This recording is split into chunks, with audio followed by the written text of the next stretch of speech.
क्या हो अगर जिस इंसान पर तुम सबसे ज्यादा भरोसा करते हो वही तुम्हारी सबसे बड़ी दुश्मन बन जाए? माधव को हमेशा लगता था कि आरती उसकी जिंदगी में एक पॉजिटिव इंसान बनकर आई है, शांत, मासूम, समझदार।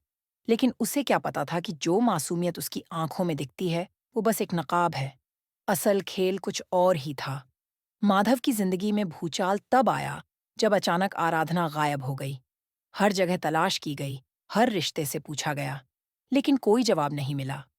धीरे धीरे माधव इस गुमशुदगी को अपनी किस्मत मानने लगा। दिल में दर्द लिए वो यही सोच बैठा कि शायद आराधना अब इस दुनिया में नहीं रही। पर हकीकत इससे कहीं ज्यादा खौफनाक थी। आरती, जिसे वो आज तक अपना हमदर्द मान रहा था, वही आराधना की किडनैपर निकली। उसने आराधना को काफी वक्त पहले ही चुपचाप अगवा कर लिया था और उसे बंद करके रखा गया था अपने ही पास। आरती अकेले ये सब नहीं कर रही थी।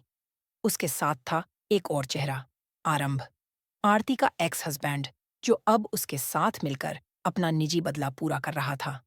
माधव को जैसे ही इन सारी बातों की भनक लगती है, वो एक पल के लिए हिल जाता है।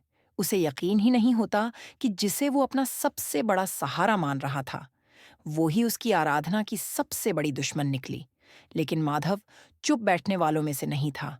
वो निकल पड़ा अपनी आराधना को ढूंढने। और जब वो उस जगह पहुंचता है जहां आरती ने उसे बंद कर रखा था, तो उसकी आंखों में आंसू भर आते हैं। सामने जिंदा खड़ी थी उसकी आराधना, टूटी हुई, डरी हुई, मगर जिंदा। माधव को उस पल अपनी आंखों पर भरोसा नहीं हुआ, और जो भरोसा उसने आरती पर किया था वो टुकड़ों में बिखर चुका था। अब सवाल ये है, क्या माधव आरती और आरंभ को उनके किए की सजा दिला पाएगा? क्या वो फिर से अपनी आराधना को उस दर्द से बाहर ला पाएगा? और सबसे बड़ी बात, आरती ने ये सब क्यों किया? क्या सिर्फ बदला, या कुछ और गहरा छुपा है इस साजिश के पीछे? सच तो अब सामने आएगा, लेकिन रास्ता आसान नहीं होने वाला।